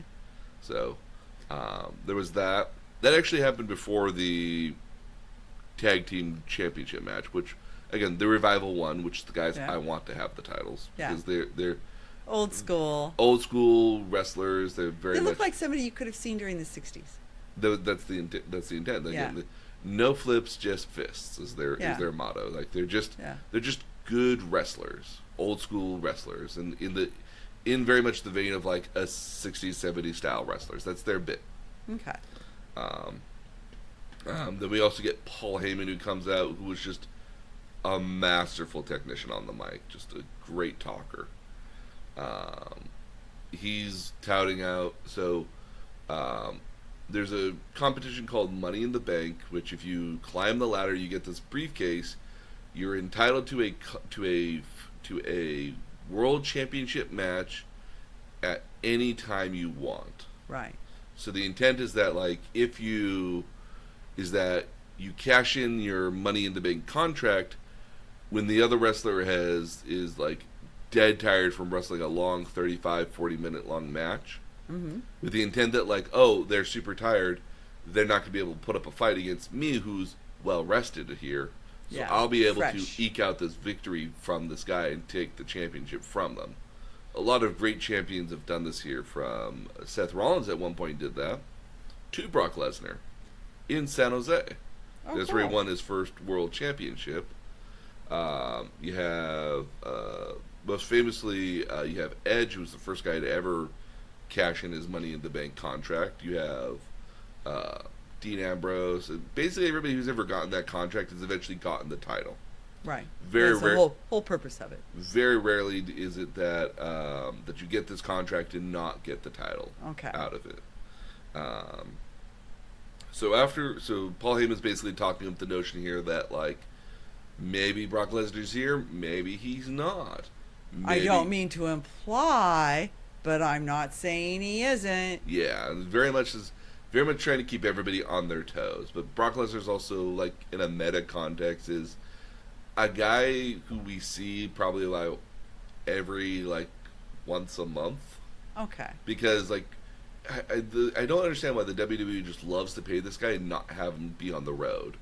He was Well, that may be the terms of and that's his contract. It's yeah. literally his contract that he only shows up for the big pay-per-view events, and he always wins. He actually held on to the Universal Championship for what seemed like almost 2 years, and was barely on television ever to defend it. So the fact that we now have it on television more frequently now with Seth Rollins as a champion is very much from a crowd sort of reaction and from a fan sort of thing. Is thank you. We have the MacGuffin back on TV to do it again, to have it be important again. So let's go back to the guy who was acting as his agent. Yes, Mr. Paul Heyman. And he was very, looking like a lawyer, dressed in a suit. Mm-hmm. And again, very much a character. Oh yes. And very slick, sort of balding, very much playing very much a stereotype, Yes. but very Articulate. very articulate, but also I thought really a bad guy. Like we all hate lawyers. Yeah. Some- At one point, I think he even mentions calling himself a Jew at one point. He does. Which is intentionally meant to invoke a negative stereotype and, Yeah. and thought impression in Yeah. people's heads. But Yeah. but then again, that's his job. At the end of the day, he's known for being this bad guy who will do the bad guy stuff here and promote the bad guy at the end of the day, which is Brock Yeah. Lesnar. Yeah. So I thought that was interesting because he was so, again, campy, very campy, but at the same time, just very much like the menacing. But wouldn't he be the greatest sort of promoter ever if he could get to a boxing match? That's true. Yeah. And he has done that for Brock Lesnar in a lot of cases. Like Brock Lesnar, almost famously, doesn't even go to his own actual contract negotiations. Paul Heyman actually helps him with that because he just does not want to do it. You got to remember that Brock Lesnar was only in the wrestling for about 2 years, from basically the early 2000s until about 2004. Or 2004, 2005, a very short time, and then he left it because he didn't like traveling all the time, Yeah. which you can kind of understand on a certain level. He didn't like traveling. Yeah, He, family. he Yeah. didn't have a family at that point, but he just didn't like traveling everywhere. Yeah.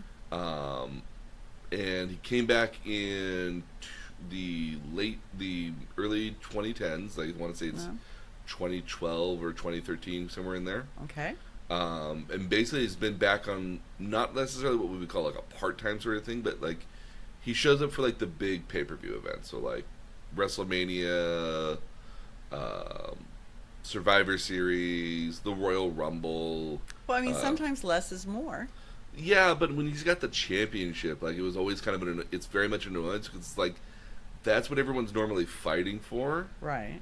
And if you're not fighting for that here, then it kind of loses all of its, Yeah. prestige at the end of the day. Yeah. Like somebody, if you never see it on TV and it's never being, and it's only ever being fought for, and it's always being won, and the guy that always gets it, holds on to it, like wins all of his matches, and like, Yeah. because again, even when we saw the WrestleMania match, that match wasn't more than maybe 5 minutes long, right? Well, plus, you've got other people who don't always want to have to lose. No, Yeah. other people don't want to lose either. I mean, like if you do lose all the time, you lose a lot of your agency to say like, well, if you lose all the time, what use are you? Yeah. So, but then we saw something that was very weird, and this is the Firefly Funhouse. To say that was like the most evilest version of Pee Wee Herman would be an understatement. Well, okay, so for a while, Saturday Night Live used to have some weird cartoon in the middle of Saturday Night Live. Mm-hmm. And it reminded me of that. Oh yeah, It's like, what part of this doesn't belong? almost all of that year. Yeah, it had like no context with anything else. So, like, if you had been watching the episodes, if you've been watching previous Raw episodes, there was one every kind of episode that kind of comes up here. So, Bray Wyatt is a bad guy wrestler. He's kind of got like this supernatural sort of thing where like the lights go so when his entrance here is the lights all go dark. He's got this very kind of slow, methodical music, and he actually comes to the ring with a lantern. So he walks through the ring with this lantern on, with all the lights on dark. What the crowd does is they turn on their cell phones and their lights on the cell phones, and they just wave it around. So they're like fireflies, is just walking through like a swamp almost through the darkness.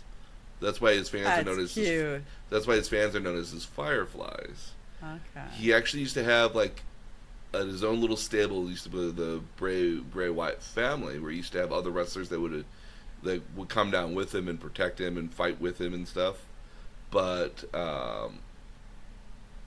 it's very much one of these kind of it's one of those things like where if you get to kind of participate in this sort of entrance here, that's just like, oh my goodness, this is so much fun. Look how everybody in the audience is waving around their cell phones just ever so slightly, like you're at a concert, and like this slow music is playing, and then he walks down to the ring, and then he blows out his lantern, and the house lights just come right back on, and then he walks right into the ring like nothing ever happened at all. It's a very cool entrance to see. They've not done a good job with his character at all, so they're trying something very different here, obviously. Okay. It's a little hit or miss. This is very weird. It's very weird, though. But it's kind of fun on a certain level, too. Like, it's the bizarreness of it is its own reward and spectacle, I guess, is maybe the way to phrase it. But no, he's very much in this notion here, like an evil Pee Wee Herman. Okay. So that was the context for it. Yeah. If you're new to this, that made no sense. Oh, no, don't get me wrong. Like, I saw it the first time, it was just like, WTF? Yeah. Hard WWTF. Yeah. So, yeah. Like, it makes no sense with context, and sometimes it makes no sense even without the context. Okay. So like, don't look too much into that at all. Well, and they teased it earlier in the evening, too. Oh, yeah, and then when they teased it, you notice how the crowd was just super excited for it. Yeah. And Don't even get after, it. and they were just, and it doesn't make any sense at all. Yeah. It threw me for a loop. So, and then we have the show's main event. We have Seth Rollins versus Kevin Owens. It was highlighted at the very beginning of the show, and then but as a special outside referee, Beast Slayer. So originally he was known as the King Slayer because he beat Triple H, who was known as the King of Kings. Okay. Now that he beat Brock Lesnar at WrestleMania, now he calls himself the Beast Slayer.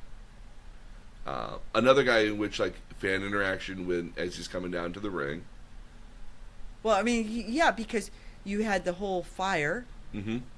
And people singing the theme song to it. And at one point here, they scream out, "Burn it down." Burn it down. Yeah, which is again, like he made a point of saying, like, I'll burn down everything to beat Triple H, and so he just kind of kept that going. Okay. So, also one thing I wanted to note here: everyone's music custom made for them. Obviously.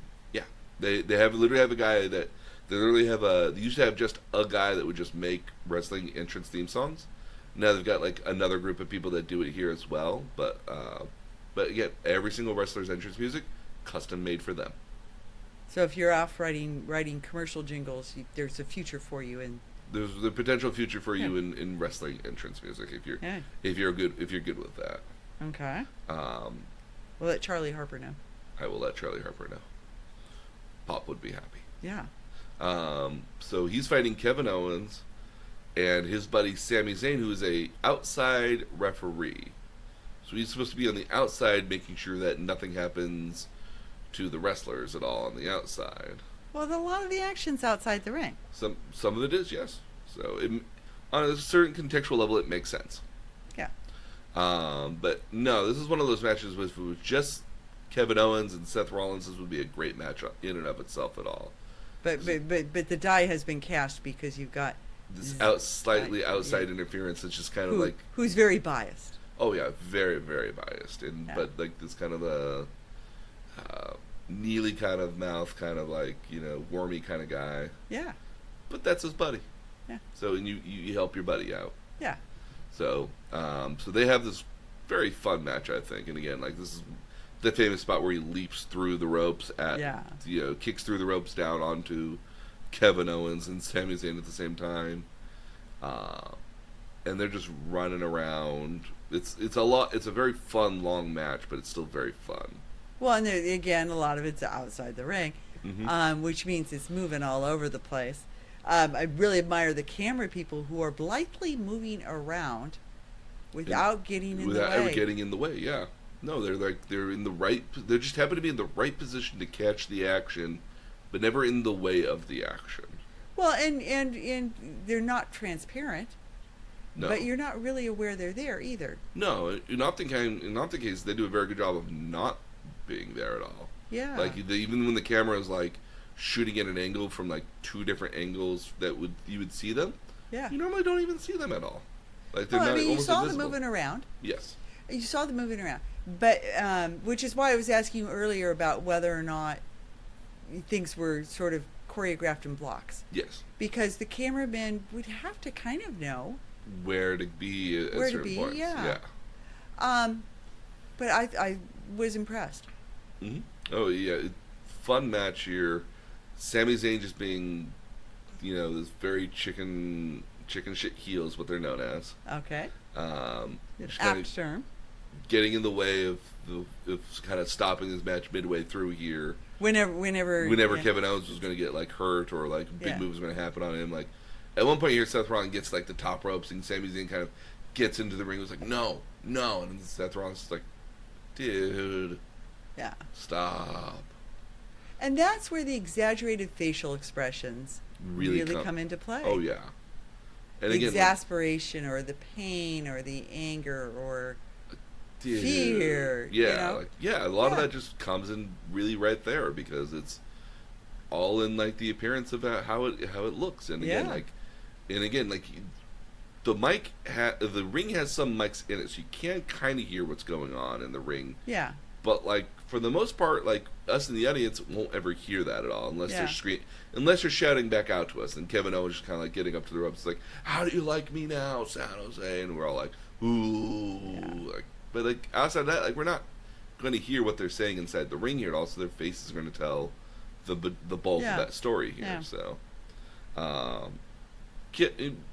Seth Rollins loses by disqualification, but like it's not like he had anything to lose here. Yeah. At all.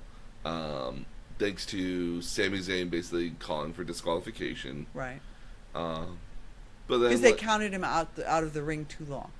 No, it's okay. Initially it was because Seth Rollins had accidentally bumped into Sami Zayn, and you're not supposed to bump in or touch the ref at all. That's instant disqualification. Most refs are kind of like, hey, it was accidental. It was accidental. Like Yeah. that kind of stuff does happen. Sometimes we are in the way. Yeah. But like if it's if it's even like intentional, like yeah, then they'll give you like a warning or like no, you're disqualified right then and there, depending on how brutal the action is. Like the refs are supposed to be neutral elements here. Sami Zayn was not a neutral element. Right. So then then Baron Corbin comes down with a chair afterwards to try to exact revenge against Seth Rollins. Seth Rollins beats him back, grabs the chair, and then just goes to town on Sami Zayn. Yeah. Womp, womp, womp, womp, womp. Now, one of the things you have to kind of notice here is that even though he's got like a full hard swing, he's actually slowing down as he gets to his back. And he's aiming for as wide part of the chair, as much of his back as possible. Because again, I mean, like as much as you can, a chair shot still hurts. Well, okay, so but we never saw it set up as a chair, and I kind of wondered if it really was a metal chair, or if it was something that was not foam, but some sort of. There was a foam padding on it. Yes. Yeah.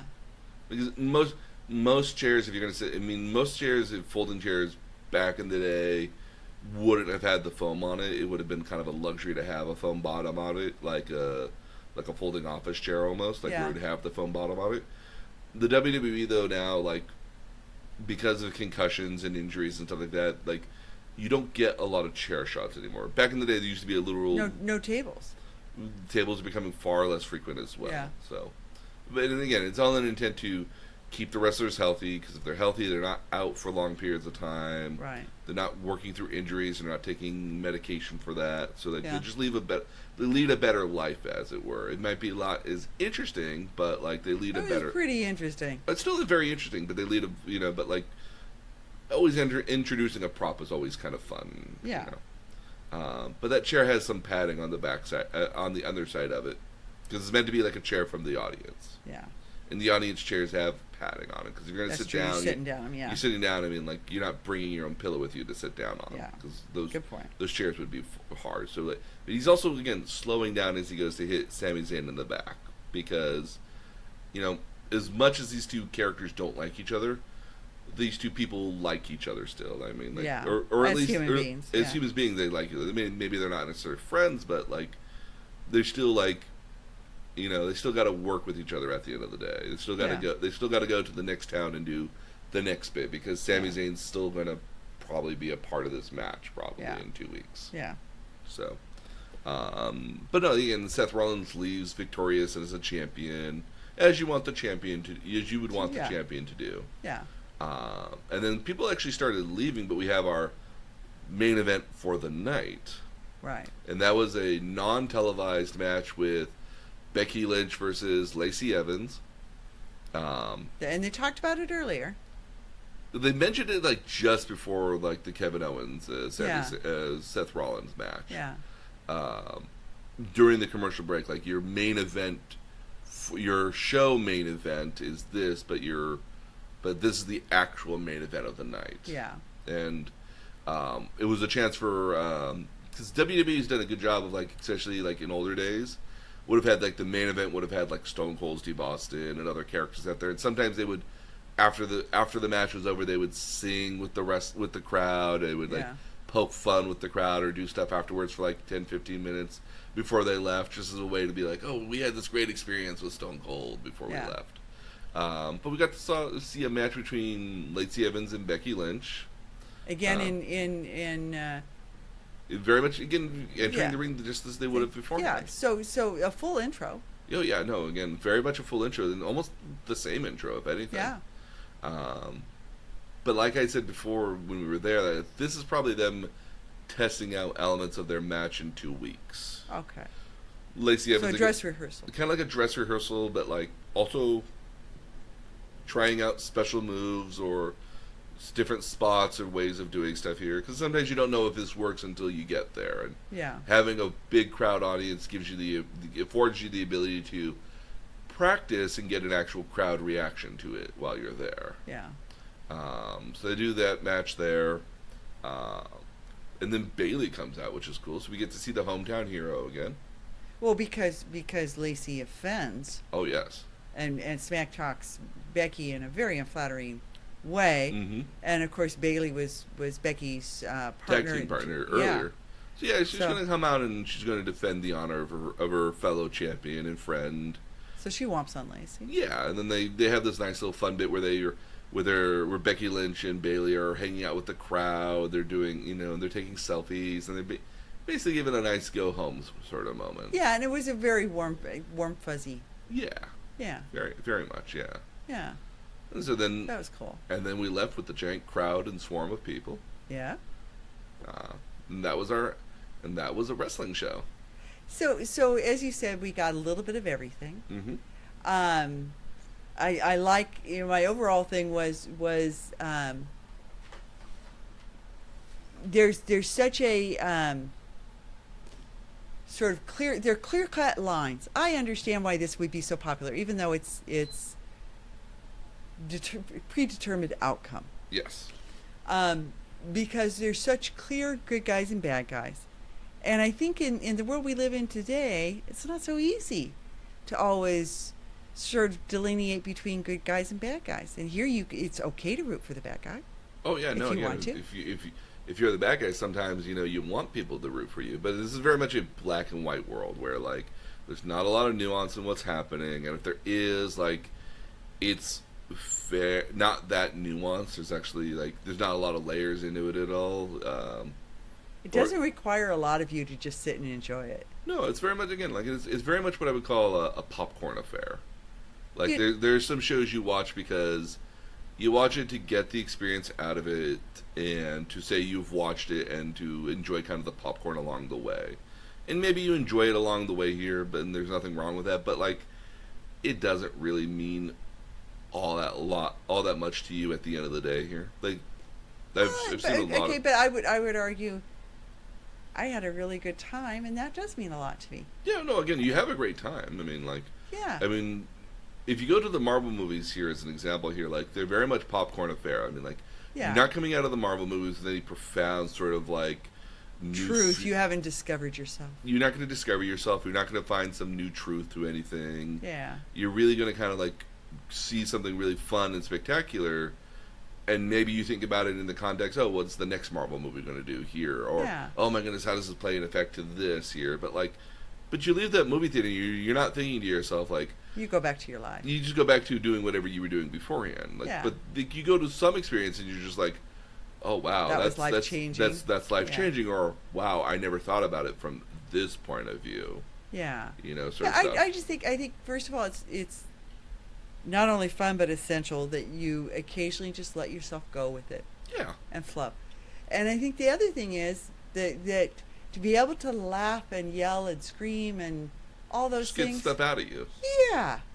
Oh, so it was awesome. Oh, absolutely. It's just the ability to just kind of go out there and just sing with a wrestling song as somebody walks into the ring, or interact, or just look at a guy and just be boo, we don't like you. And the crowd, and as much as the crowd was a participant and the crowd was cheering or booing people, the crowd wasn't rowdy. No, crowd was actually almost very respectful on a lot of levels. Yeah. So very respectful of what was happening in the ring. So you get some rowdy crowds that occasionally will bring a beach ball, and that'll get bounced around, and those are very much. That's one of those things when they were checking bags, they look for that. Yeah. Well, now you're allowed to bring so little in. But when I got into the parking garage before we went, I went, oh, kids, I don't know that this is appropriate for kids.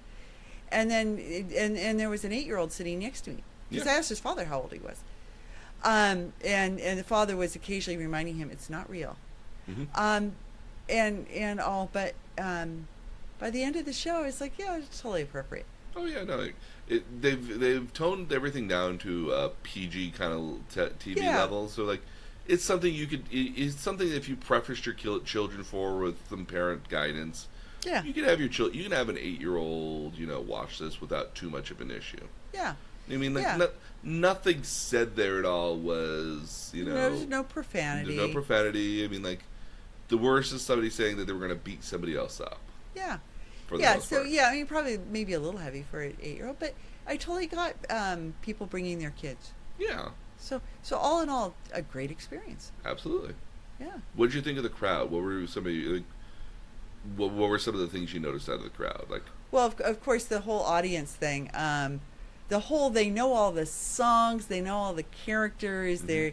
They're the avid booing with the thumbs down. Like anybody on that stage can see you with your thumbs down, gesturing wildly.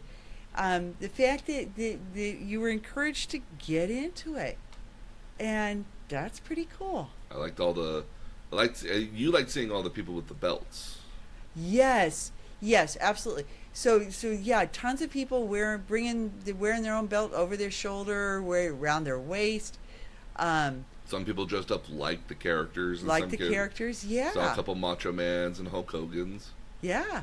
And reverence for the Steve Austins and Yep. and the Rock and that sort of thing too. Yep, a lot of old shirts I saw there too. It was Yeah, like, John Cena and yeah, just a couple of them I saw was like a couple like very old shirts. It was like, ooh, surprised that shirt's in such good condition. yeah, Because again, I have some wrestling shirts, and now I'm just like, one of them is like, I can't wear this anymore because it's so old. And Yeah. it's either ripping in some places, or the graphic on it is literally like just so old at this point here that like it's literally going to chip off and fade. So like, I yeah. got some So a shirts lot like of that. reverence. Yeah. So a lot of the belts, which I thought, that costs money. Mm-hmm. And how much are those? They Uh, can't be cheap. They start at like $200. Okay. And the ones they were selling there, which was the Universal Championship, that was probably the deluxe version, which was probably at about like 450 bucks. Okay. If you ever get one of those, you get them when they're on sale, Okay. because otherwise like they're if you bought it at full price, you'd just be wasting money.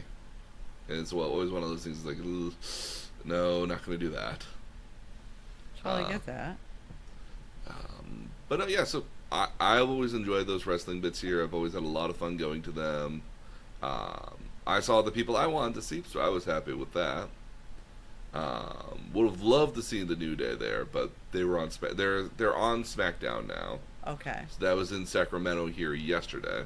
Oh, okay. Um, So did some of the people that we saw on Monday night go to Sacramento yesterday? yeah, Okay. I want to say Kevin Owens and Sami Zayn were there. I want to say It was like 110 in Sacramento yesterday. yeah.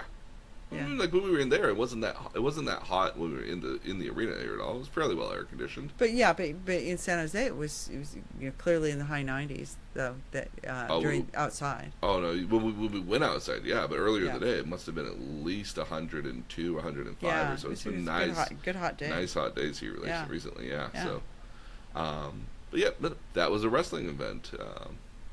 And it was a lot of fun just hanging out with you at a wrestling event. Just kind of like watching your reaction to everything was certainly interesting. Well, I'm pretty animated myself. Oh, very much so. Yeah. So, that was a wrestling event that usually happened always on USA on TV here as of late.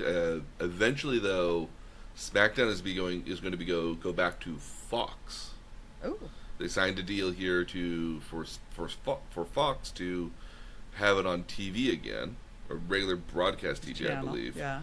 So there's a chance that you can see wrestling on TV again here soon if you don't have cable. But if you ever want to watch wrestling, the best recommendation here is always going to be the WWE Network. It's got a 1 month free trial, and it's at $9. I want to say it's like $9 or $19 a month here. You get a lot of wrestling if you're into wrestling. Well, see, now I was surprised when we did the first show. Mhm. I went out actually on that, and did the free trial, and there were old matches. I mean, there was a lot of vintage stuff on there too. Yeah, the WWE's done a very good job of curating basically almost every wrestling prior to about 2000. So you got a lot of very old matches from like the 60s and 70s. Yeah. You've got a lot of the stuff from independent stuff because they bought all that stuff up. Well, it was fun to see how it changed. Oh, I yeah. enjoyed that. And they've got also a lot of backstage stuff here. We saw a lot of commercials for that, for like the behind the scenes sort of like Yeah. backstage sort of like 24 shows, which are a lot of fun too, to just kind of watch wrestlers over the course of like a day and see what they go through to get ready for a match, or go through to just their day in some cases. Yeah. That's a lot of fun to watch as well. It would be. I'd be interested in seeing how they train. Oh yeah. But I think that's going to do it here for us. We've want to thank everybody for listening to us once again. You can listen to us on iTunes and Apple, and if you can, leave us a review because it really helps. Our website normally here is the nerdtutorialpodcast.com. We should post all the show notes and update it weekly with all of our episodes. And then we've also got a Facebook group as well. If you want to join up there and see some of the cool pictures, we'll post pictures of what we saw here. And then if you have any comments, questions, or ideas for future topics, nerd_tutorial on Twitter here is the best way to get a hold of us to let us know what you think and what we're doing. But that's going to be myself here, your nerdy tutor, and of course my mom, and we'll see you guys next time.